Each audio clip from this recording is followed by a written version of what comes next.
ابن عمر عن النبی صلی اللہ علیہ وسلم، یعنی ابو حنیفہ نے امام نافع سے، انہوں نے عبداللہ ابن عمر سے، انہوں نے محمد رسول اللہ صلی اللہ علیہ وسلم سے۔ قرآن کے علاوہ صحابہ کرام کے جمع کیے ہوئے حدیث شریف کے نسخوں کے علاوہ اسلامی لائبریری میں جو سب سے پہلی کتاب لکھا ہے وہ ابو حنیفہ نے لکھا، اور وہ سند کے ساتھ لکھا ہے۔ اسی کے طرز پر دوسری کتاب اسلامی لائبریری میں تیار ہوئی جو امام مالک نے لکھا، اس کا نام موطا ہے۔ پھر امام مالک کے شاگردوں نے اس کی نقل کیا، اس کا نام بھی موطا محمد اور موطا امام مالک ہے۔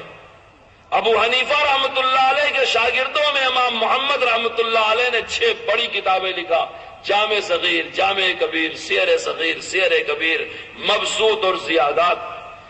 امام ابو یوسف نے کتابیں لکھا۔ جس طرح امام ابو حنیفہ اور ان کے شاگردوں نے کتاب تیار کیا، اس کتاب کی سند تابعین اور صحابہ کے واسطے سے رسول پاک تک پہنچتی ہے۔ میں آپ سے پوچھتا ہوں، انہوں نے یہ خدمت کیا کیا دین کو خراب کرنے کے لیے؟ کیا دین کو بگاڑنے کے لیے؟ امام مالک نے کتابیں لکھا، ان کے شاگردوں نے کتابیں لکھا۔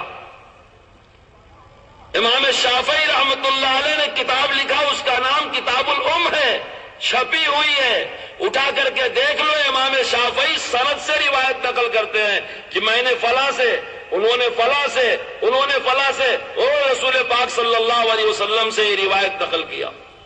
چوتھے امام احمد ابن حنبل، ان کی کتاب مسند احمد میرے دوستو چھپتی ہے، ہزاروں احادیث اس میں ہیں، احمد ابن حنبل اسے سند کے ساتھ رسول پاک تک پہنچاتے ہیں۔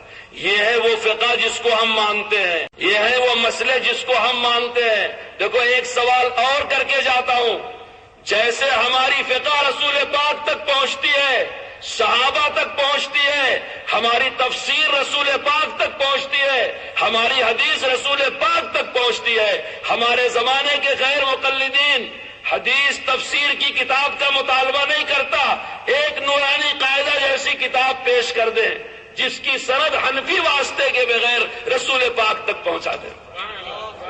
ان کے پاس جو حدیث کا ذخیرہ ہے وہ بغیر سند کے، جو تفسیر یہ بیان کرتے ہیں بغیر سند کے۔ ان کی سب سے پہلی نماز کی کتاب صادق سیال کوٹی نے سیال کوٹ میں بیٹھ کر کے لکھا۔ ہماری نماز کی کتاب امام مالک نے مسجد نبوی میں بیٹھ کر کے تحریر کیا۔ ہماری نماز کی کتاب صحابہ کے دور میں تیار ہوئی، تابعین کے دور میں تیار ہوئی، ان کی نمازوں کو دیکھ کر کے وہ کتابیں لکھی گئی۔ اس میں نماز کے درجے بتائے گئے کہ نماز میں کیا چیزیں فرض ہیں، کیا چیزیں شرط ہیں، کیا چیزیں واجب ہیں، کیا چیزیں سنت ہیں، کیا چیزیں مستحب ہیں۔ وہ لوگ جو اس بات پہ جھگڑا کرتے ہیں کہ آمین زور سے پکارا جائے یا دھیرے سے، میں ان سے ایک سوال کر کے جاتا ہوں، آمین کا پکارنا زور یا دھیرے سے یہ صرف سنت کا درجہ رکھتا ہے، لیکن التحیات نماز میں پڑھنا علماء کی یہاں واجب ہے۔ تم یہ بتاؤ التحیات زور سے پڑھا جائے کہ دھیرے سے؟ حدیث صحیح مرفوع متصل تمہارے اصول کے مطابق بخاری سے، مسلم سے، ترمذی سے، ابو داؤد سے، نسائی سے، تم اور تمہارے سارے علماء مل کر کے بتاؤ کہ التحیات جو حدیث شریف میں پڑھنے کا ذکر ہے وہ زور سے پڑھا جائے کہ دھیرے سے پڑھا جائے؟ ہم سے کہتے ہو آمین کے بارے میں بتاؤ کہ دھیرے سے پڑھنے کی روایت میرے دوستو 17 رکعتیں دن اور رات میں پڑھی جاتی ہیں، اس میں 11 رکعتیں دھیرے سے پڑھی جاتی ہیں، 6 رکعتیں زور سے پڑھی جاتی ہیں۔ ان 6 رکعتوں کے 6 آمین کے جھگڑے پر اتنا بڑا خلفشار کہ مسجد الگ بنا لیا، جماعت الگ بنا لیا، کمیٹی الگ بنا لیا، چیلنج کا اشتہار چھاپ دیا۔ اس امت کو کیا سمجھ رہے ہو؟ کوئی اس کا والی وارث نہیں ہے، اس امت محمدیہ کو لاوارث سمجھ رہے ہو۔ تم 6 رکعت کی آمین کے بارے میں الگ ٹکڑی بناتے ہو، تمہارے کو اوپر کوئی انگلی اٹھانے والا نہیں۔ ہم اپنے عامت المسلمین کو سمجھا رہے ہیں تاکہ ان کو اپنے دین پر شرح صدر ہو جائے، تو ہم کو فسادی بتایا جاتا ہے۔ ہمارے تمام چیزوں کی سند رسول پاک تک پہنچتی ہے، تمہارے دین کے کسی ٹکڑے کی سند یاد رکھو ہمارے بزرگوں کے بغیر رسول پاک تک نہیں پہنچ سکتی۔ میں آپ کو بتا رہا تھا کہ وہاں ایک سوال تھا کہ تقلید جائز ہے کہ ناجائز ہے. میں آسان لفظوں میں سمجھاتا ہوں. ماہر کی بات ماننے کو تقلید کہتے ہیں. عقل بھی اسے مانتی ہے, نقل بھی اسے مانتی ہے, قرآن سے بھی یہ ثابت ہے, سنت سے بھی یہ ثابت ہے. مثال لیجئے, بکری کا گوشت حلال ہے حرام ہے؟ کتے کا گوشت؟ تو بکری کا دودھ حلال ہوگا حرام ہوگا؟ اور کتے کا؟ وہ نہیں بولتے. بکری حلال تو اس کا دودھ بھی حلال, کتا حرام تو اس کا دودھ بھی. کتی کے دودھ کے لیے الگ سے دلیل تلاش کرنے کی ضرورت نہیں ہے. کتی نجس اور ناپاک تو اس کا دودھ بھی نجس ناپاک. بکری حلال اور پاک تو اس کا دودھ بھی پاک. اب غور سے سنو, پلے بات کے لے جاؤ. ہم تقلید کرتے ہیں صحابہ کی, صحابہ معیار حق ہیں. ہم تقلید کرتے ہیں ائمہ کی, ائمہ اہل حق ہیں. ان کا کردار کھلی کتاب ہے, جس کا جی چاہے مطالعہ کر لے. مسلمان تو مسلمان, اگر کافر بھی بزرگوں کے حالات مطالعہ کرے گا تو اس کا دل گواہی دے گا کہ یہ اہل حق تھے. ان کی, جب وہ اہل حق تھے, ان کی تقلید بھی برحق ہے, ان کی نقل بھی برحق ہے. اور تم جتنی آیتیں پیش کرتے ہو, اتخذوا احبارهم ورهبانهم اربابا من دون اللہ, ذرا اس کے آگے پڑھو, والمسیح ابن مریم. جتنی تقلید کی قرآن میں مذمت ہے, یہ یہود و نصارہ کے تقلید کی مذمت ہے. اہل ایمان کے لیے پھر لوگوں سوال کرتا ہوں, قرآن کریم کی ایک آیت کریمہ, رسول پاک صلی اللہ علیہ وسلم کی ایک حدیث صحیح مرفوع متصل تمام دنیا کے غیر مقلدین مل کر کے نہیں پیش کر سکتے, جس میں ائمہ اربعہ کی تقلید کو ناجائز اور حرام کہا گیا. ہاں, ہم ابو جہل کی تقلید نہیں کر رہے, ابو لہب کی تقلید نہیں کر رہے. ہم ان کی تقلید کرتے ہیں جو سلف صالحین ہیں, جو صحابہ ہیں, تابعین ہیں, ان کے شاگرد ہیں. ہمارا دین مستند, ہماری روایتیں مستند, ہمارے مسائل مستند, ہماری تمام چیزیں متواتر رسول پاک صلی اللہ تعالی علیہ وسلم تک پہنچتی ہیں. یہ جو تمہاری ٹکڑی بیچ میں سے نکلی ہے, تم تو قربانی کے 4 دن کے لیے بھی صحیح حدیث نہیں پیش کر سکے. ابھی اگر ہم مسئلہ پوچھنا شروع کریں ایک ایک چیز کا, اور ہر چیز کے جواب میں صحیح حدیث مانگیں, تمہارا کوئی حفظ اللہ نہیں پیش کر سکتا. میں ارشد سے کہتا تھا کہ بڑے جلسے کی ضرورت نہیں ہے, لوگوں کو سمجھاؤ, طالب الاسلام جیب میں رکھیں, ان کے علماء کرام کے پاس جائیں اور ان سے پوچھیں کہ ایک ایک مسئلے کے بارے میں ہم کسی امام اور مولوی کی بات نہیں سننا چاہتے. ہم مسئلہ پوچھتے ہیں, آپ قرآن کی آیت پڑھ کر کے بتا دو. ہم مسئلہ پوچھتے ہیں, آپ حدیث شریف پڑھ کے بتا دو. میں دکان کرتا ہوں فلاں چیز کی, میری دکان کے 10 طرح کے پرابلم اور مسائل ہیں, میں آپ سے مسئلہ پوچھتا ہوں, آپ نام لے کر کے قرآن کی آیت پڑھ دو جس آیت میں میرے مسئلے کا صراحتاً جواب ہو. میں کبھی کبھی کہا کرتا ہوں, ہمارے اس ملک میں کچھ بدعتی قسم کے لوگ بستے ہیں, کبھی کبھی وہ نعرہ لگاتے ہیں غوث کا دامن نہیں چھوڑیں گے, غوث کا, کم سے کم ان بیچاروں کے ہاتھ میں غوث کا دامن تو ہے. یہ ایسی یتیم جماعت ہے, اس کے پاس کسی کا دامن نہیں ہے. یہ صرف اعلان کرتے ہیں ہم قرآن اور حدیث پر عمل کرتے ہیں, ان کے اوپر کسی کے دامن کا سایہ نہیں ہے. انہیں قرآن سایہ دینے کو تیار نہیں, انہیں حدیث سایہ دینے کو تیار نہیں, انہیں سنت سایہ دینے کو تیار نہیں, انہیں صحابہ سایہ دینے کو تیار نہیں. کیوں؟ اس لیے کہ سب کی بے ادبی کرتے ہیں. ان کی کتابوں میں مسئلہ لکھا ہوا ہے, بغیر وضو کے قرآن چھو سکتے ہیں. اتنی بڑی بے ادبی قرآن کی کیا. ان کی کتابوں میں لکھا ہے کہ صحابہ کا قول و فعل حجت نہیں ہے, اور بعض صحابہ کو رضی اللہ تعالی عنہ کہنا بھی جائز نہیں ہے. جہاں پوری امت کی پیشانی جھک جاتی ہے, یہ ان صحابہ کرام کو رضی اللہ تعالی عنہ کہنے کے لیے تیار ہے. قرآن کہتا ہے والسابقون الاولین والسابقون الاولون من المہاجرین والانصار رضی اللہ کو نہیں مانتے. ہم اماموں کو نہیں مانتے, صحیح حدیث مانتے ہیں. یہ صرف پروپیگنڈا ہے, یہ ہمت نہیں کر پا رہے ہیں. اصل میں یہ صحابہ کرام کو نہیں مانتے. ان کا جھگڑا صحابہ سے ہے, اور چونکہ ائمہ صحابہ پر فدا ہیں, ہم صحابہ پر فدا ہیں, اس لیے ہم ان کا تعاقب کر رہے ہیں. ہم صحابہ کے وارث ہیں, ہم دین کے وارث ہیں. جو ان کی شان میں گستاخی کرے گا صحابہ کرام کی طرف سے ہمارا ہی سینہ پہلے سامنے آئے گا. میں آپ سے پوچھتا ہوں، ابو بکر صدیق رضی اللہ تعالیٰ عنہ نے جتنے کام رسول پاک کی دنیا سے پردہ فرمانے کے بعد کیے، آج کی غیر مقلد جماعت اپنے وصول کے مطابق کیا ہر کام کے لیے قرآن کی آیت اور حدیث صحیح مرفوع متصل پیش کر سکتی ہے؟ کیا کام صدیق اکبر نے کیا؟ رسول پاک کو سپرد خاک کیا، آپ کو کہاں زیر زمین کیا جائے اس کے لیے جگہ کا انتخاب کیا، اور فرمایا میں نے اللہ کے رسول سے یہ سنا تھا، پوری تفصیل آپ کے ذہن میں آ گئی ہوگی۔ اس کے بعد بیعت ہوئی، آپ کی خلافت پر اجماع ہوا، آپ کی اطاعت مانی گئی، سارے صحابہ نے تسلیم کیا، سب کی بنیاد صرف ایک قیاس تھا، وہ بھی سن لو، ایک قیاس کیا تھا؟ اللہ کے رسول نے اس امت کی نماز میں جس کو اپنا جانشین بنایا ہے، اس امت کے دنیاوی امور میں بھی وہی رسول پاک کا خلیفہ ہوگا۔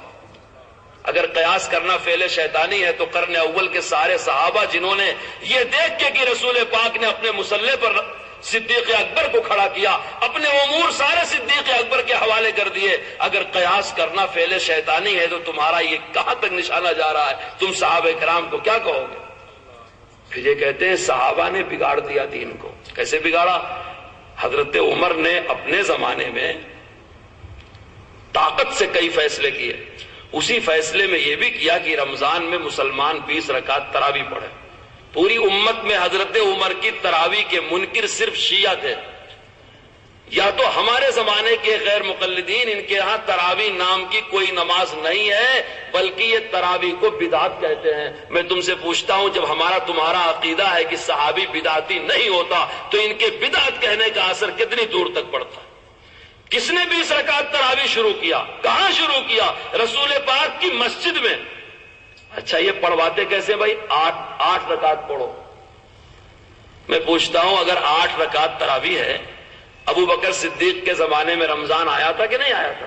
2.5 سال آپ خلیفہ رہے، 2.5 سال میں رمضان تو آیا ہی ہوگا۔ تو اگر صحابہ نے تمہاری دلیلوں سے 8 رکعت تراویح سمجھا تھا تو ابو بکر صدیق کے 2.5 سالہ دور خلافت میں جب رمضان آیا تو ان مسجدوں میں کیوں نہیں 8 رکعت ایسے پڑھی گئی جماعت کے ساتھ جیسے تم پڑھتے ہو؟ کیوں نہیں پڑھی گئی؟ پتا چلا کہ تم جو سمجھ رہے ہو صحابہ کی سمجھ کے خلاف ہے۔ صحابہ نے اس سے تراویح ویسی سمجھا تھا جیسی عمر فاروق کے زمانے میں شروع کیا، اور تم نے تراویح ایسی سمجھا جیسی کسی صحابی نے نہیں سمجھا۔ تو جو صحابہ کی سمجھ کے خلاف چلے وہ گمراہی کہلایا جائے گا، وہ حق پر نہیں کہلایا جائے گا۔ یہاں تک تو برداشت کر لیتے کہ یہ کہتے 20 نہیں پڑھیں گے، ہم 8 پڑھیں گے، چلو بھائی تراویح کی نماز مستحب ہے، نفل ہے، لیکن اوپر سے انہوں نے جو ظلم کیا وہ یہ کہ امت کی 20 رکعت کو بدعت کہا، اور اپنی ہی 8 رکعت کو۔ کہاں تک اس کا اثر گیا کہ صحابہ نے جو 20 رکعت پڑھی وہ بدعت شروع کیا۔ حضرت عائشہ ابھی حیات ہے، ازواج مطہرات حیات ہیں، ہزاروں صحابہ حیات ہیں، نواسے رسول سیدنا حسین ابن علی رضی اللہ تعالی عنہ حیات ہے۔ حضرت حسین کی کربلا کی جنگ کی تاریخ کبھی پڑھیے میرے دوستو، خواجہ معین الدین چشتی اجمیری رحمت اللہ علیہ کا شعر ہے، دین ہست حسین دین پناہ ہست حسین، دین ہست حسین دین پناہ ہست حسین، شاہ ہست حسین بادشاہ ہست حسین، سرداد نداد دست در دست یزید حقہ کی بنائے لا الہ ہست حسین۔ اگر حضرت عمر بدعت ایجاد کرتے حضرت حسین خاموش رہ سکتے تھے؟ حضرت عمر کے جسم پر عید کے دن صرف 2 سفید چادریں تھی، ایک صحابی نے کھڑے ہو کر کے سوال کر لیا کہ سب کو 1 ملی، آپ کو 2 کیسے مل گئی؟ ان کے بیٹے نے کھڑے ہو کے کہا کہ میں نے اپنی والی بھی ابا کو دے دیا ہے۔ تم کیا تمہاری طرح صحابہ کو سمجھتے ہو کہ ریالوں کے بدلے تمہارے فتوے بدلتے رہیں؟ تم صحابہ کو ایسا سمجھتے ہو؟ حالت اور موسم کے اعتبار سے تمہارے خیالات بدلتے رہے۔ آج کے 50 سال پہلے سلفی لفظ سننے کو ہی نہیں آتا تھا، اب جسے بھی دیکھو وہ سلفی، جسے بھی دیکھو وہ سلفی۔ 100 سال میں تم نے کتنے چولے بدلے ہیں، تم اپنے ہی اوپر صحابہ کو بھی قیاس کر رہے ہو۔ میرے دوستو تلوار چل جاتی اگر حضرت عمر کوئی ایسا کام کرتے جو کام دین میں نہیں تھا۔ اس لیے یہ کہنا کہ حضرت عمر کی 20 رکعت بدعت ہے، حضرت عمر کو حق کیا؟ اچھا اتنا بڑا چیلنج کرنے کے بعد جب حدیث مانگی گئی تو حدیث پیش کیا بخاری شریف کی وہ جس میں 4 رکعت پڑھنے کا ثبوت ہے۔ یہ جو اتنا بڑا چیلنج کر بیٹھے کہ 20 رکعت بدعت ہے، ہماری 8 ہی سنت ہے، اس کے لیے جب ان سے کہا گیا کہ حدیث صحیح مرفوع متصل غیر معارض دکھاؤ جس کے تم دعوے دار ہو، تو بخاری پیش کیا۔ وہ جانتے ہیں بخاری تو ہر آدمی نہیں پڑھ پائے گا، لیکن جب وہ علماء کرام کے ہاتھ میں آئی اور ان کی حدیث کھولی گئی تو دیکھا حضرت عائشہ صدیقہ رضی اللہ تعالیٰ عنہ کی روایت ہے، وہ فرماتی ہے رسول پاک کی نماز رمضان اور رمضان کے علاوہ میں کوئی فرق نہیں ہوتا تھا، تراویح رمضان میں ہی پڑھی جاتی ہے، غیر رمضان میں نہیں پڑھی جاتی۔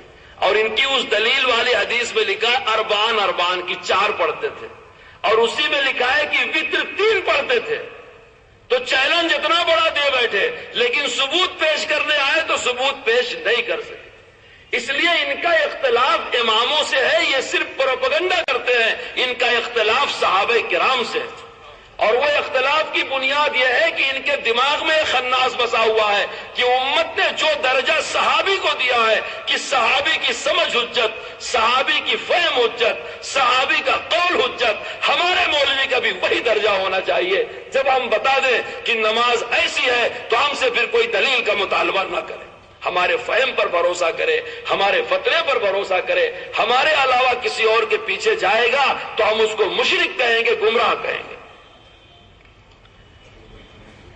اگر کسی اور کی بات مان لیا تو تقلید کر لیا، لہذا مشرک ہو گیا۔ یہ عجیب بات، کسی بھی امام کی بات ماننے کو تقلید، اور تقلید کو یہ شرک کہتے ہیں، گویا کہ ساری امت مسلمہ ان کی نگاہ میں مشرک ہے۔ جیسے حضرت عمر کے فعل کو بدعت کہا۔ آپ کے ہاں مسجدوں میں شہر میں جتنی مسجدیں میسور میں ہیں، جمعہ کی نماز تو ہوتی ہوگی، ہوتی نہیں ہوتی بھائی؟ کتنی اذانیں ہوتی ہیں؟ 2 ہوتی ہے نا، اور نماز سے پہلے اقامت ہوتی ہے، تو 3 ہو گئی، 2 اذان 1 اقامت۔ غیر مقلدین کی مسجدیں یہاں ہیں، صرف 1 اذان ہوتی ہے جمعہ میں، 2 اذان نہیں ہوتی۔ کیوں؟ اس لیے کہ وہ کہتے ہیں جمعہ کی 1 اذان حضرت عثمان نے بڑھایا ہے، لہذا یہ بدعت ہے۔ ہاتھی کے دانت کھانے کے اور دکھانے کے اور۔ ان کا اختلاف صحابہ سے ہے، ائمہ سے نہیں ہے۔ پوری امت صحابی کی تقلید کرتی ہے، ائمہ نے صحابہ کے ہی فتاوے اور مسائل لکھے ہیں، صحابہ نے جو فیصلے کیے ائمہ نے اسے تحریر کیا، مدون کیا۔ اس لیے ہم لوگ یہ کہتے ہیں کہ ہم اس مسئلے میں حنفی ہیں، اس مسئلے میں شافعی ہیں، اس مسئلے میں مالکی ہیں، اس مسئلے میں حنبلی ہیں۔ اس کا مطلب یہ نہیں کہ ہم صحابہ کرام سے الگ ہیں۔ جتنی قریب ترین نسبت کا تذکرہ کیا جاتا ہے اتنا ہی آدمی کا تعارف آسانی سے ہوتا ہے۔ یہ جو طبقات میں لوگ بٹے ہوئے ہیں یہ اختلاف کی بنیاد پر نہیں، تعارف کی بنیاد پر ہے۔ مثلا کوئی مسلمان حنفی، شافعی، مالکی، حنبلی ہے، میرے دوستو یہ کفر و شرک کا اختلاف نہیں بلکہ یہ تعارف کا ہے۔ جیسے ایک ملک کے کئی ریاستیں اور کئی صوبے ہوتے ہیں اور ایک صوبے کے کئی ضلع ہوتے ہیں، ان میں تقسیم ہونا تعارف کا ذریعہ ہے، مخالفت کا ذریعہ نہیں ہے۔ قریب قریب نسبتیں ذکر کی جاتی ہیں تعارف کے لیے۔ میں آپ سے ایک بات پوچھتا ہوں، سارے انسان آدم علیہ السلام کی اولاد ہیں کہ نہیں ہیں؟ اور قرآن کریم میں یہی کہا گیا ہے بنی آدم، یا سب آدم کی اولاد تھا۔ تو آپ جب فارم بھرتے ہیں تو کیا لکھتے ہیں؟ عبداللہ بن آدم، کیا لکھتے ہیں؟ عبداللہ بن آدم لکھتے ہیں۔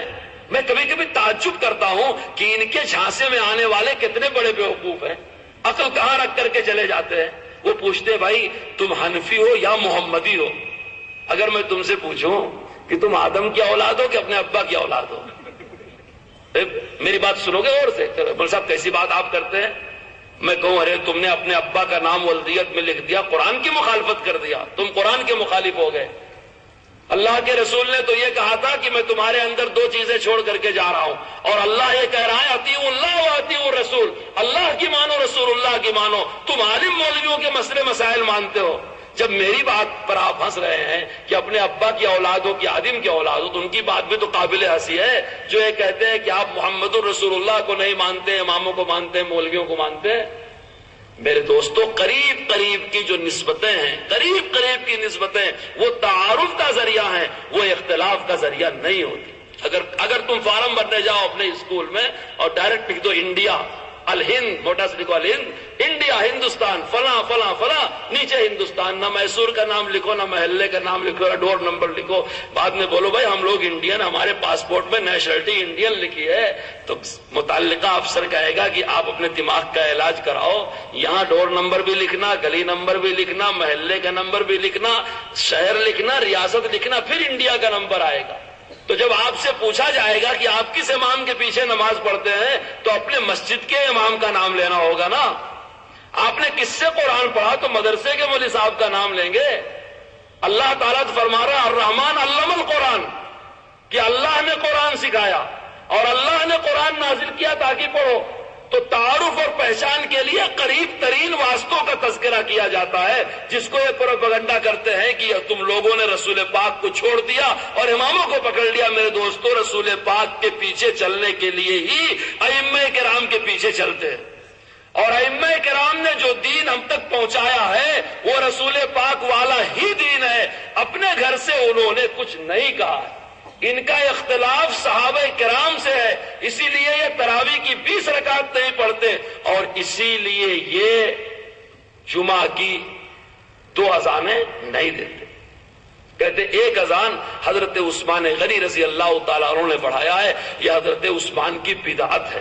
ان کے علماء نے اپنی کتابوں اپنی پہچان لکھا ہے کہ ہماری پہچان یہ ہے کہ ہم جمعہ میں 3 اذانیں نہیں کرتے، یعنی صرف ایک اذان اور ایک اقامت کہتے ہیں، حضرت عثمان والی اذان نہیں، لِکَوْنِهِ بِدْعَةً، کیونکہ وہ بدعت ہے۔ اب میں تم سے پوچھتا ہوں کہ جو جماعت صحابی کو بدعتی کہے وہ جماعت اہل حق نہیں ہو سکتی۔ اس سے بچانا اپنے جوانوں کے لیے بہت ضروری ہے۔ اس لیے ہم جو تقلید کرتے ہیں جس دین کی، جس مسئلے مسائل کی، وہ صحابہ کرام والا دین ہے جو متواتر ہے، ہمارے ائمہ نے اسے کتابی شکل میں مرتب کیا ہے، وہی ہمارے مدرسوں میں پڑھایا جاتا ہے، اور اسی پر عمل کرنے والے وہ سارے محدثین تھے جن کی حدیثیں آج کل غیر مقلدین پیش کر کے دعویٰ کرتے ہیں کہ ہم اہل حدیث ہیں، حدیث پر عمل کرتے ہیں، تم اہل رائے ہو، رائے اور قیاس پر عمل کرتے ہو، ہم رسول پاک کے پیچھے چلتے ہیں، تم اماموں کے پیچھے چلتے ہو، اور وہ بھول جاتے ہیں کہ حدیث کے لکھنے والے تمام مصنفین انہی اماموں کے مقلد تھے۔ وقت بہت ہو گیا، میں ایک بات بتا کر کے اپنی بات مختصر کرتا ہوں۔ تقلید کرنا شرک ہے، اور تقلید کرنے والا مشرک ہے۔ میرے دوستو، ایک مسلمان کو مشرک سے بڑی اور کوئی گالی نہیں دی جا سکتی۔ ایک ایمان والے کو مشرک سے بڑھ کر کے اور کوئی گالی اس کے لیے نہیں ہو سکتی۔ اللہ شرک تو معاف نہیں کرے گا۔ ہم مشرک ہیں اس لیے ہم غیر معتبر ہیں، کیونکہ ہم تقلید کرتے ہیں۔ لوگ یہ نہیں سمجھتے تقلید صرف وہی کی جاتی ہے میرے دوستو جہاں جزوی اور فروعی مسئلہ ہوتا ہے۔ اللہ کو ایک ماننے میں کسی کی تقلید ہے، رسول اللہ کو ماننے میں کسی کی تقلید ہے۔ ہمارے عقائد اور مسائل کا 80% حصہ ہے کہ مسلمان بغیر تقلید کے اسے مانتا ہے۔ ہاں اتنا بھروسہ کرتا ہے کہ جن لوگوں نے یہ نقل کیا ہے وہ اہل حق تھے۔ آپ سمجھ رہے ہیں میری بات؟ اگر اہل حق کا واسطہ بیچ سے ہٹ جائے تو ہم کو یہ صحیح دین نہیں پہنچ سکتا تھا۔ ہم اس میں اس معنی کر کے تقلید کرتے ہیں کہ اس کے نقل کرنے والوں کو اہل حق سمجھتے ہیں، اس کا تسلسل تواتر کے ساتھ رسول پاک تک پہنچتا ہے۔ صرف 20% مسئلے ایسے ہیں جس میں علماء میں، ائمہ میں صحیح اور اصح کا اختلاف ہے۔ یہ صحیح، یہ اصح، اس کو ہمارے اردو میں کیا کہتے ہیں؟ بہتر اور بہترین کا اختلاف ہے۔ کیا ہے بھائی؟ بہتر اور بہترین کا اختلاف ہے۔ امت کہتی ہے کہ اس معاملے میں امام شافعی کی رائے بہتر ہے، احمد ابن حنبل کی بہتر ہے، امام مالک کی بھی، ان کا بھی فتویٰ بہتر ہے، لیکن ابو حنیفہ کی رائے بہترین ہے۔ کیوں بہترین ہے؟ کیونکہ ابو حنیفہ کا واسطہ رسول پاک تک بہت تھوڑا ہے، اور ابو حنیفہ رحمت اللہ علیہ کا مسئلہ مانا جائے گا تو انشاءاللہ کہیں ٹھوکر نہیں لگے گی، اور بیک وقت ساری حدیثوں پر عمل ہو جائے گا۔ میں اس کی ایک چھوٹی مثال دیتا ہوں آپ کو. جس نے 1 روپیہ خیرات کیا اس کو 4 آنا خیرات کرنے کا ثواب ملا کہ نہیں ملا؟ جس نے 1 روپیہ خیرات صدقہ کیا اس کو 4 آنا صدقہ کرنے کا ثواب ملا کہ نہیں ملا؟ اب غور سے میری بات سنو. کسی حدیث میں یہ ہے کہ نماز کے شروع میں اللہ کے رسول نے یہاں تک ہاتھ اٹھایا، اور کسی میں ہے چادر کے اندر تھے ایسے ہاتھ اٹھایا، اور کسی میں ہے کندھے کے اوپر اٹھایا، کسی میں ہے کان کی لو تک، لیکن سر تک اٹھانے کی روایت نہیں ہے. ارے سمجھ رہے میری بات؟ سر تک اٹھانے کی روایت نہیں ہے. اب جس نے ہاتھ کان تک اٹھایا تو یہاں تک اٹھا کہ نہیں اٹھا؟ جس نے کان تک ہاتھ اٹھایا، کان کی دونوں لو تک، شہمتئی الاذنین جسے کہتے ہیں، تو اس کو ثواب مل گیا یہاں تک اٹھانے کا بھی، یہاں تک اٹھانے کا بھی، یہاں تک اٹھانے کا بھی، یہاں تک اٹھانے کا بھی. اور جس نے یہیں تک اٹھایا وہ 3 حصے سے محروم رہ گیا کہ نہیں محروم رہ گیا؟ سمجھا میری بات؟ اسی لیے ابو حنیفہ رحمۃ اللہ علیہ کے فتویٰ ہم اس لیے نہیں مانتے کہ 3 امام کا فتویٰ غلط ہے، بہتر ہے، لیکن ابو حنیفہ رحمۃ اللہ علیہ کا بہترین ہے. جیسے نماز میں رفع یدین کرنا، بڑا اس کا چرچا کرتے ہیں لوگ، نماز میں رفع یدین، نماز میں رفع یدین. میں کہتا ہوں نماز میں رفع یدین کرنے کی حدیث شریف ہے. غیر مقلدین کہتے ہیں ہاں وہ حدیث شریف ہے. بخاری شریف میں لکھا ہے حضرت عبداللہ ابن عمر رضی اللہ تعالیٰ عنہ رکوع میں جانے سے پہلے اور رکوع سے کھڑے ہونے کے بعد رفع یدین کرتے تھے. بخاری کی روایت ہے بخاری میں. اور یہ بھی روایت ہے مصنف ابن ابی شیبہ کی کہ حضرت عبداللہ ابن عمر رضی اللہ تعالیٰ عنہ صرف شروع نماز میں رفع یدین کرتے تھے اور اس کے بعد نہیں کرتے تھے. تو اختلاف ہوا کہ نہیں ہوا؟ ارے بھائی اختلاف ہوا کہ نہیں ہوا؟ تو جب حدیثوں میں اختلاف ہو تو فیصلہ کہاں سے ہوگا؟ قرآن شریف سے ہوگا نا. بھائی قرآن بڑا، حدیث بڑی، اللہ بڑا، رسول اللہ بڑے. اللہ کا قول بڑا ہے، رسول پاک کے اقوال اسی اللہ کے قول کی شرح ہے، اسی کی وضاحت ہے. قرآن شریف دیکھو قرآن کیا کہتا ہے. قرآن کہتا ہے اقم الصلاۃ لذکری. قرآن کہتا ہے الذین هم فی صلاتہم خاشعون، جو خشوع سے نماز پڑھتے ہیں. اور صحابی رسول کہتے ہیں خشوع کا مطلب ہے کہ رفع یدین نہیں کرتے. تو قرآن کی بات مانی جائے گی، حدیث کی بات مانی جائے گی. بات ہوئی ابو حنیفہ نے جو فتویٰ دیا وہ بہترین، اور ائمہ کا فتویٰ غلط نہیں، بہتر، لیکن ابو حنیفہ کا بہترین. اب ایک آدمی بہترین کو چھوڑ کر کے کچھ اور لیتا ہے تو ضرور اندر کا مریض ہے. اگر وہ اندر سے مریض نہیں ہے تو بھائی کیا وجہ ہے کہ بہترین کو چھوڑ کر کے، قرآن کے مطابق والے کو چھوڑ کر کے اور اختلافی بات کو لیتا ہے؟ کچھ تو اس کے اندر ہے نا، دال میں کالا، کچھ طبیعت کا چور اندر بیٹھا ہوا ہے. علامتوں کو دیکھ کے ڈاکٹر بیماری پکڑا کرتے ہیں. تو رفع یدین کرنا ہمارے زمانے میں علامت ہے بے ادب ہونے کی. رفع یدین کرنا ہمارے زمانے میں علامت ہے ائمہ کرام اور علماء کرام سے بے اعتماد ہونے کی. رفع یدین کرنا ہمارے زمانے میں علامت ہے امت میں انتشار کرنے کی. آپ کے سمجھ میں نہ آیا ہو تو اور وضاحت سے سمجھ لیں. قرآن کہتا ہے اقم الصلاۃ لذکری، نماز قائم کرو میرے ذکر کے لیے. نماز کی کوئی ادا ذکر سے، تسبیح سے، تلاوت سے خالی نہیں ہے. جب ہم نماز میں کھڑے ہوئے اللہ اکبر کہا، یہ حرکت ہوئی نا، اللہ اکبر کہا، اس کے بعد کیا کرتے ہیں بھائی؟ کیا کرتے ہیں؟ ثنا. پھر کیا کرتے ہیں؟ اعوذ باللہ بسم. پھر کیا کرتے ہیں؟ فاتحہ. پھر کیا کرتے ہیں؟ بسم اللہ سم سورہ. پھر کیا کرتے ہیں؟ اللہ اکبر. رکوع میں کیا کہتے ہیں؟ ارے بھائی آپ تو کہتے ہوں گے، نہیں کہتے ہوں گے تو کہتے کیوں نہیں؟ اور پھر کھڑے ہوتے تو کیا کہتے ہیں؟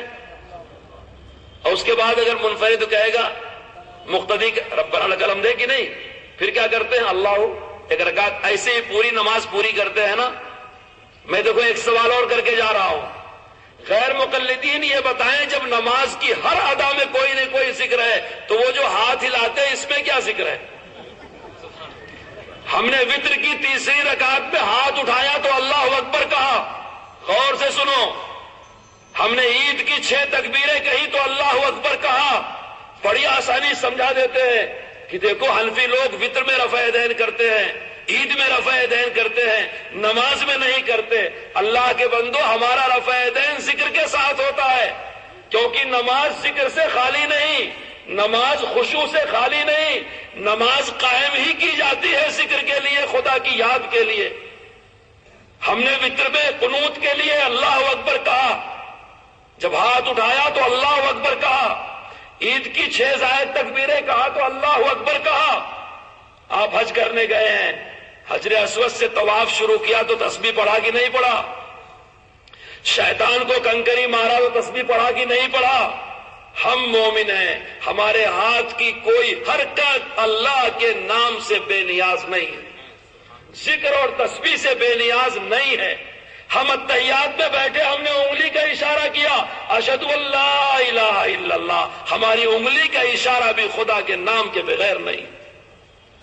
اور یہ بھی اتحیات میں بیٹھتے ہیں، ایسے ہلاتے رہتے ہیں۔ ہمارے مولانا شریف صاحب ہیں، حافظ شریف صاحب آسام مدراس کے، کہنے لگے میرے پاس ایک کتاب لے کر کے آیا بچہ کہ اس میں ہر رکع حرکت دیا۔ انہوں نے کہا دیکھ با، مجھے اردو آتی نہیں، میں لکھنؤ والا نہیں، ہر رکع کا مطلب ہلایا، تو ہلانا ہلالے کو رہنا۔ ارے بھائی تو حدیث دکھاتا انگلی ہلانے والی، اور ہلا لے کے رہتا ہے نا پورے نماز پر، دوسروں کی بھی نماز خراب کرتا ہے۔ تو ان کو حدیث کی فہم نہیں ہے، قرآن کی فہم نہیں ہے، حدیث کی سمجھ نہیں ہے، اور نمک حرامی یہ ہے کہ جن کے ذریعے سے یہ ذخیرہ پہنچا ہے ان کے گستاخ اور بے ادب ہیں۔ ہمارے ہاتھ کا اشارہ، انگلی کا اشارہ بھی خدا کے ذکر سے بے نیاز نہیں ہے۔ غیر مقلد مولوی سب مل کر کے یہ بتائیں کہ جو تم رفع دین نماز میں کرتے ہو اس میں کون سا ذکر کرتے ہو؟ کہتے حدیث شریف میں، دیکھو میں حدیث شریف پیش کرتا ہوں، صرف رکوع میں جاتے ہوئے اور رکوع سے کھڑے ہو کے ہی رفع دین نہیں ہے، بلکہ سجدوں میں بھی رفع دین۔ اور ان کا ایک بہت بڑا عالم ہے ناصر الدین البانی، ناصر الدین البانی کی کتاب ہے صفت صلاۃ النبی، اس کے صفحہ نمبر 204 کے حاشیے پر لکھا ہوا ہے، اور اس کتاب کا ترجمہ کرنے والا ہندوستان کا ایک غیر مقلد مولوی ہے فتح اللہ عبد الباری مدنی۔ اس نے حاشیے میں لکھا ہے کہ سجدوں والا رفع دین 10 صحابہ سے ثابت ہے، تو کیوں نہیں کرتے بھائی؟ اگر عبداللہ ابن عمر سے ثابت تھا رکوع میں جانے والا، رکوع سے اٹھنے والا تم نے کر لیا، تو سجدوں والا کیوں نہیں کرتے؟ اچھا، جب یہ تیسری رکعت کے لیے کھڑے ہوتے اتحیات پڑھنے کے بعد تب تو رفع دین کرتے ہیں، لیکن جب دوسری کے لیے کھڑے ہوتے ہیں تو رفع دین نہیں کرتے۔ جب ہر اٹھنے بیٹھنے میں رفع دین ہے تو یہ دوسری رکعت میں کیا گناہ ہے کہ تم رفع دین نہیں کرتے؟ کہتے ہیں کہ اس میں یہ ہے کہ 2 رکعتوں کے بعد رفع دین ہے اور 2 سجدوں کے بعد رفع دین نہیں ہے۔ دیکھو میں حوالہ دے کے جاتا ہوں، امام بخاری نے اپنی بخاری میں حضرت عبداللہ ابن عمر والی روایت نقل کیا ہے کہ رکوع میں جاتے ہوئے اور رکوع سے کھڑے ہو کے رفع دین کیا۔ انہی امام بخاری نے جز و رفع دین میں روایت نقل کیا ہے کہ 2 سجدوں سے کھڑے ہو کر کے بھی رفع دین کیا، یعنی دوسری رکعت کے شروع میں بھی رفع دین کیا۔ حدیث کی کئی کتابوں میں دوسری رکعت کے شروع کا رفع دین بھی لکھا ہوا ہے، تو اگر حدیث پر عمل کرنا ہے تو پوری پر یا آدھی پر؟ بھائی پوری پر ہونا چاہیے نا، پھر شروع میں بھی رفع دین کرو، رکوع میں جاتے ہوئے بھی رفع دین کرو، رکوع سے کھڑے ہونے کے بعد بھی رفع دین کرو، سجدوں میں جاتے ہوئے رفع دین کرو، دوسری رکعت۔ یہ کیا بات ہے؟ افتؤمنون ببعض الکتاب وتکفرون ببعض، کی بعض کو مانتے ہو بعض کو چھوڑتے ہو۔ اب ہم جو کرتے ہیں اس کی بھی وضاحت سن لو۔ ہم بالکل شروع والا رفع دین کرتے ہیں، اس کے بعد نماز میں کہیں رفع دین نہیں کرتے۔ کیوں؟ تکبیر تحریمہ والا رفع دین سنت ہے، غور سے سنیے، تکبیر تحریمہ والا رفع دین سنت ہے، وطر والا رفع دین سنت ہے، عیدین والا رفع دین سنت ہے، استلام والا رفع دین سنت ہے، اور رمی جمرات والا رفع دین سنت ہے، دعا کے لیے صفا مروہ پر ہاتھ اٹھانے والا رفع دین سنت ہے۔ یہ کس نے کہا؟ محمد الرسول اللہ نے کہا۔ کس نے نقل کیا؟ صحابہ نے۔ ہماری کتاب میں کہاں سے لکھا گیا؟ ابراہیم نخعی سے۔ فتویٰ کس کا بنا؟ ابو حنیفہ کا۔ تبلیغ کون کرتا ہے؟ ہم سب۔ اگر تم میں ہمت ہے تم بھی ایسے مستدل پیش کر دو کہ تمہارا ہاتھوں کا ہلانا بھی سنت ہے، اللہ کے رسول نے کہا ہو کہ یہ سنت ہے، اور رکوع میں جاتے ہوئے سنت ہے، کھڑے ہوتے ہوئے سنت ہے، مگر سجدوں میں سنت نہیں ہے، تم بھی ثابت کرو۔ تم چوروں کی طرح کتابیں یہاں وہاں کیوں دکھاتے پھرتے ہو اور دوسری باتیں کیوں کرتے ہو موضوع سے ہٹی ہوئی؟ ایک مضمون کی بات کرو، ہمارے علماء سے ملو اور ان کو مل کر کے تمہاری غلط فہمیاں دور کر لو۔ پوری امت مسلمہ کے پاس، اہل سنت والجماعت کے پاس جو دین ہے میرے دوستو، یہ متواتر ہے، یہ مستند ہے، اس کا ہر جز شریعت اور دین ہے، اور وہ پورا ہمارے پاس ہے۔ ان کے پاس جھگڑوں کے چند مسئلوں کے علاوہ کچھ نہیں۔ انتشار یہ پیدا کر رہے ہیں امت میں، ان چند مسئلوں کو برداشت کیا جا سکتا ہے اگر یہ شرارت نہ کریں، لیکن یہ ان چند مسئلوں کے لیے الگ کمیٹی بناتے ہیں، الگ مسجد بناتے ہیں، الگ جماعت بناتے ہیں، اور ایسا پیش کرتے ہیں جیسے کہ پوری امت اسلام کے خلاف ہے۔ یہی اسلام اور مسلمانوں کے وارث اور ہمدرد ہیں۔ میں سمجھا رہا تھا کہ ایک مسلمان کو جو سب سے بڑی گالی دی جا سکتی ہے اسے مشرک کہا جا سکتا ہے۔ حدیث کو جو صحیح اور ضعیف آپ لوگ بھی سنتے ہوں گے بہت دن سے، یہ حدیث صحیح، یہ حدیث ضعیف۔ اللہ کے رسول صلی اللہ علیہ وسلم نے جتنی باتیں فرمائی سب صحیح فرمائی کہ ضعیف بھی فرمائی؟ اللہ کے رسول نے جتنی باتیں کہی وہ سب باتیں صحیح ہیں یا کچھ اس میں ضعیف بھی ہیں؟ رسول پاک کا اشارہ، بات تو بہت بڑی بات میرے دوستو، آپ کے انگلی مبارک کا اشارہ صحیح، اور اتنا صحیح کہ چاند کے ٹکڑے ہو گئے۔ جس نبی کے انگلی کا اشارہ اتنا صحیح ہو کہ چاند ٹکڑے ہو جائے، پتھر کا جگر پھٹ جائے، اس کی بات ضعیف نہیں ہو سکتی۔ حدیث ضعیف ہوئی کیوں؟ نقل کرنے والا غلط تھا۔ سمجھے آپ میری بات؟ وہ غلطی آئی کہاں سے؟ صحابہ کے بعد سے آئی۔ تو ابو حنیفہ رحمت اللہ علیہ نے یا آپ کے معاصر ائمہ کرام نے جب اپنا فتویٰ لکھا تو قرآن و حدیث کی روشنی میں ہی لکھا، اور جب حدیث ضعیف ہوئی تو ان کے زمانے کے بعد ہوئی، کیونکہ ان کے زمانے میں نیک لوگ زیادہ تھے، امانت دیانت والے زیادہ تھے۔ ابو حنیفہ کو جو حدیثیں پہنچی اس کا کوئی راوی ضعیف نہیں تھا، لیکن بعد میں امام بخاری کو جب وہ روایت پہنچی اس کا بعض راوی ضعیف ہو گیا تھا۔ اسی لیے بخاری شریف اٹھا کر کے دیکھ لو، امام ابو حنیفہ رحمت اللہ علیہ کو پہنچنے والی حدیث بھی صحیح ہے اور ابو حنیفہ کو پہنچنے والی فقہ بھی صحیح ہے۔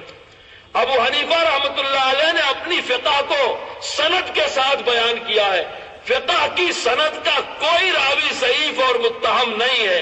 امام بخاری رحمت اللہ علیہ نے اپنی حدیث تو سند سے بیان کیا لیکن اپنی فقہ سند سے نہیں بیان کیا، اس لیے تقلید بخاری کی نہیں ہوگی، ابو حنیفہ رحمت اللہ علیہ کے فقہ کی ہوگی۔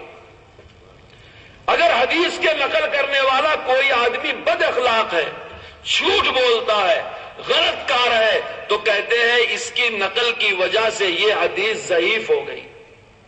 اس میں جیسا عیب ہوگا حدیث کا درجہ بھی ویسا ہوگا۔ اس لیے ایسا کوئی اصول نہیں ہے کہ ضعیف حدیث ساری کی ساری ردی کی ٹوکری میں ڈال دی جائے اور صحیح حدیث سے ایک دین بنایا جائے اور اس کی تبلیغ کی جائے۔ دین پہلے نازل ہوا ہے، حدیثیں بعد میں نقل کی گئی، نماز پہلے پڑھی گئی ہے، بخاری بعد میں لکھی گئی ہے۔ صحابہ کرام اور صحابہ کے شاگرد پکے نمازی تھے، امت نے بخاری لکھنے کے بعد نماز نہیں شروع کیا، امت میں نماز غار حرا سے چلی ہے، قیامت تک چلتی رہے گی۔ بخاری تھی دنیا میں تب بھی یہ امت نماز پڑھتی تھی، اور بخاری نہیں رہے گی تب بھی یہ امت نماز پڑھے گی۔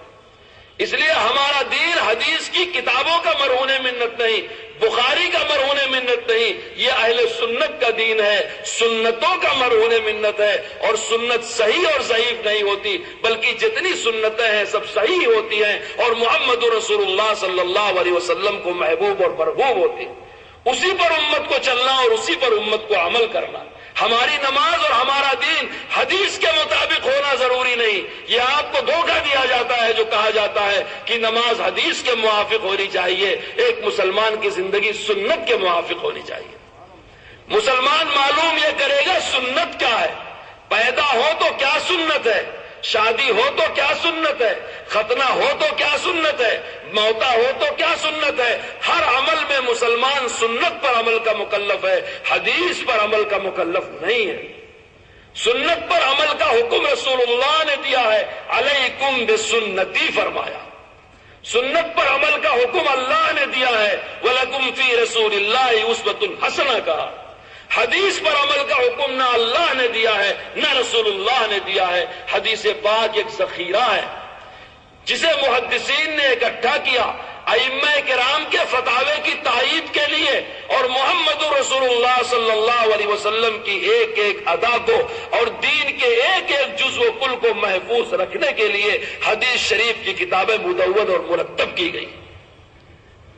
اگر کسی حدیث کا راوی جھوٹا تھا تو وہ حدیث ضعیف ہو گئی، کسی حدیث کا راوی وعدہ خلاف تھا تو وہ حدیث ضعیف ہو گئی، اور اگر حدیث کا راوی مشرک ہو تو، شرک کرنے والا ہو تو صحیح ہوگی ضعیف ہوگی؟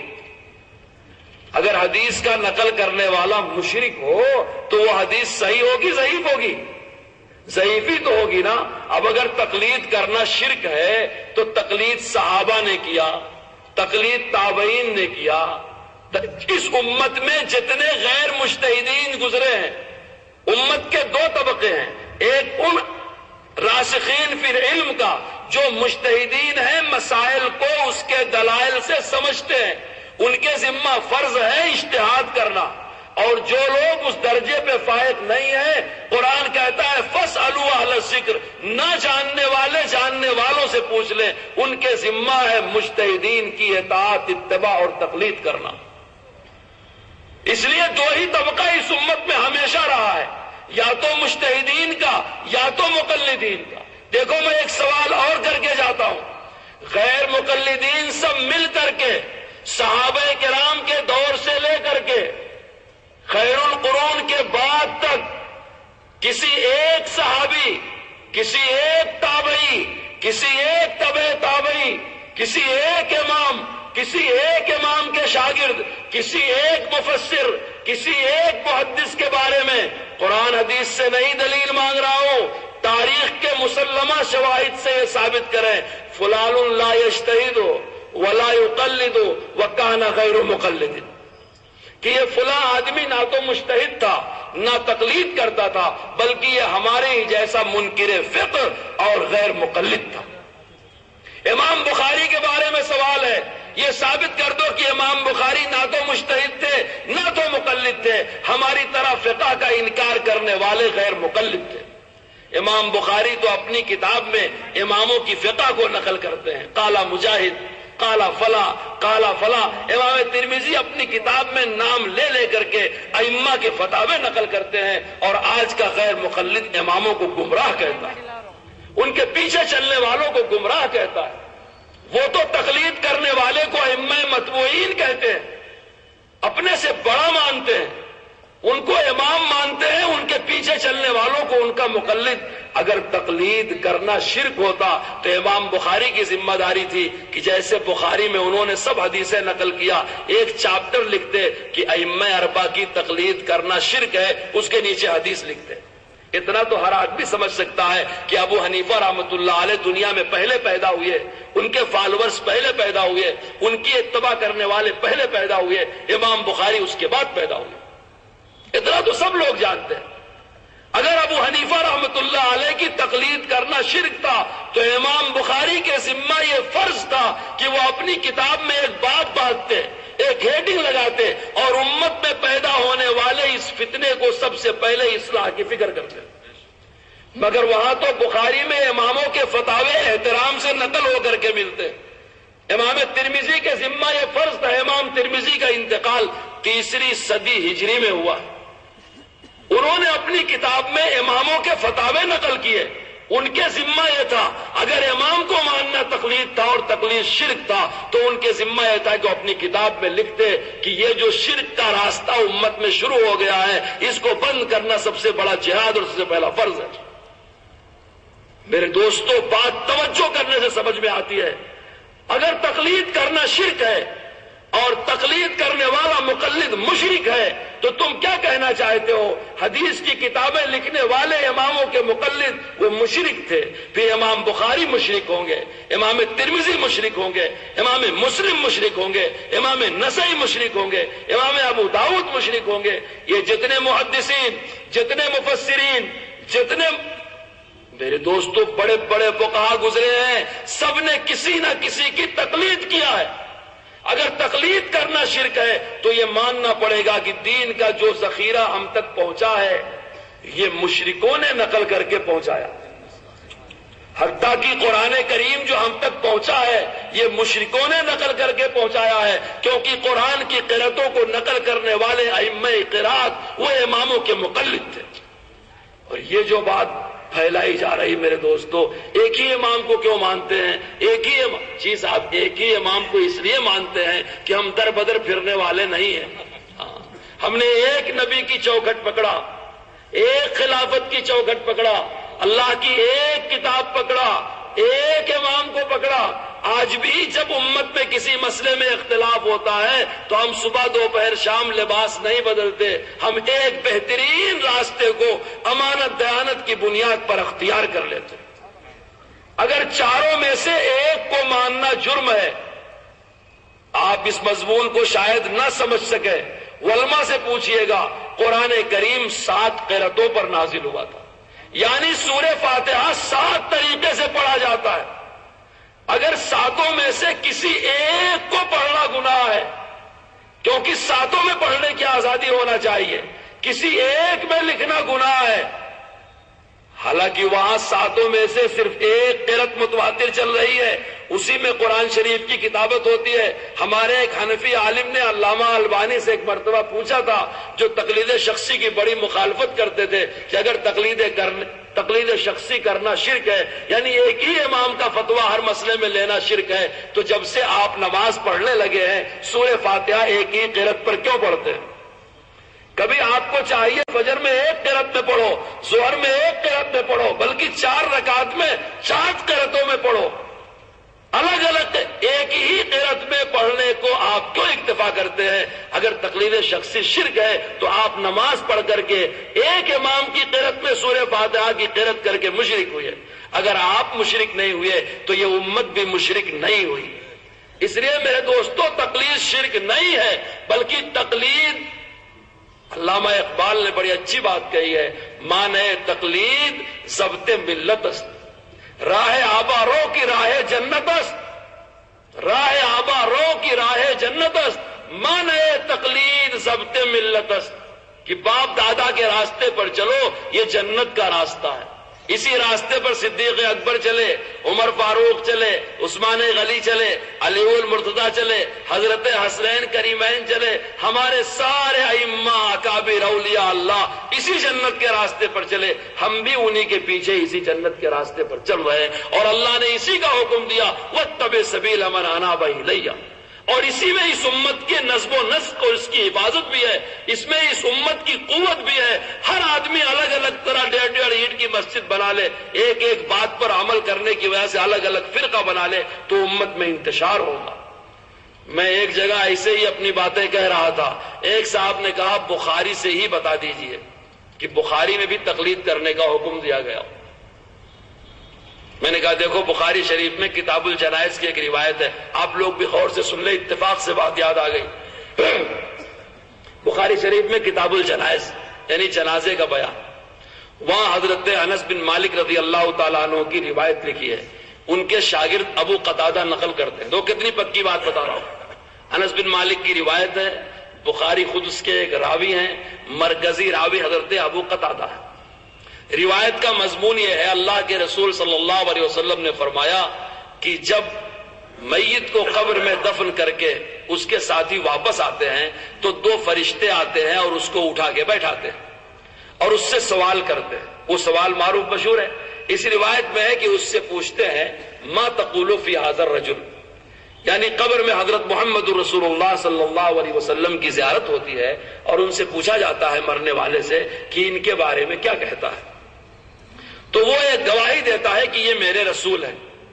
تو اللہ کے رسول صلی اللہ علیہ وسلم نے فرمایا کہ پھر اس کو اس کی جگہ جنت اور جہنم کی دکھائی جاتی ہے۔ حضرت قتادہ نے اس روایت کو 2 سند سے بیان کیا۔ اس کے بعد والا ٹکڑا یہ بیان کرتے ہیں انس بن مالک رضی اللہ تعالیٰ عنہ کی روایت کا کہ جو آدمی نہیں پہچان پاتا وہ کہتا ہے اقول ما یقول الناس، کہ جو لوگ کہتے تھے میں وہی کہتا تھا، مجھے معلوم نہیں یہ کون ہے۔ تو اللہ کے رسول صلی اللہ علیہ وسلم نے کہ یہ جواب کافر اور منافق کا ہوتا ہے، وہ نہیں پہچانتا، وہ یہ جواب دیتا ہے۔ اب اس کے بعد والا ٹکڑا ہے، فرمایا کہ اس کو فرشتے یضربو بمطارق، اس کو گرج لے کر کے فرشتہ مارتا ہے، اور مارتے ہوئے فرشتہ یہ کہتا ہے فلا دریتا ولا تلیتا۔ یہ 2 لفظ سنانے کے لیے میں نے اس روایت کا مفہوم بیان کیا جو بخاری نے 2 جگہ نقل کیا۔ فلا دریتا ولا تلیتا، کہ نہ تو تو خود سمجھتا تھا، نہ تو تو نے خود سمجھا، نہ سمجھنے والوں کے پیچھے چلا۔ ترجمہ میرا نہیں ہے، یہ ترجمہ کیا ہے نواب وحید الزمان خان حیدرآبادی، جو غیر مقلدوں کے بڑے مضبوط بانی عالم دین ہیں۔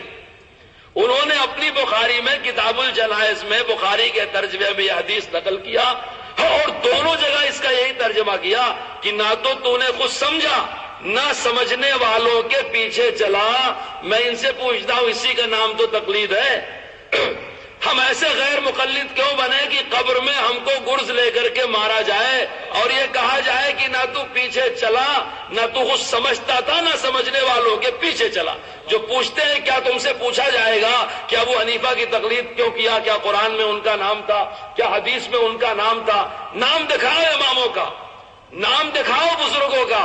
میرے دوستو، اگر کوئی آدمی یہ دعویٰ کرے کہ اللہ نے کہا اقیم الصلاۃ، اے لوگوں نماز پڑھو، نماز قائم کرو، اس میں میرا نام زید، عمر، بکر، خالد نہیں لکھا ہے، مولانا صاحب یہ اللہ کا عام خطاب ہے، اگر اقیم الصلاۃ کے بعد آپ میرا نام قرآن میں دکھا دیں میں تبھی نماز پڑھوں گا۔ آتوا الزکوٰۃ میں اللہ نے جنرل حکم دیا ہے، آپ میرا نام دکھا دیں تبھی میں زکوٰۃ ادا کروں گا۔ اتم الحج والعمرۃ للہ میں اللہ نے جنرل حکم دیا ہے، آپ میرا نام دکھائیں۔ میرے دوستو، ایک ایک آیت کے مضمون اور مفہوم میں پرسنل شخصی نام دکھانا یہ کسی کا وصول نہیں ہے۔ ان کی بدنصیبی ہے کہ شرائط اپنی طرف سے لگاتے ہیں اور اس کے مطابق پھر یہ دلائل تلاش کرتے ہیں، جبکہ اہل سنت والجماعت کا طریقہ ہے کہ اللہ رسول نے جو فرما دیا صحابہ کی فہم کے مطابق اس سے جو بات مستنبط ہوتی ہے اس کا استنباط کر لیتے ہیں اور اس پر عمل کر لیتے ہیں، اپنی طرف سے نہ کوئی شرط بڑھاتے نہ اس پر کوئی ضد کرتے۔ اس لیے تقلید شخصی کرنا میرے دوستو ہمارے اس زمانے میں عامی مسلمان کے لیے واجب ہے۔ کیوں واجب ہے؟ اس لیے اگر وہ کسی جاننے والے کے پیچھے نہیں چلے گا تو اپنے نفس کے پیچھے چلے گا، جو نفس کو امام بنائے گا ضرور گمراہ ہوگا۔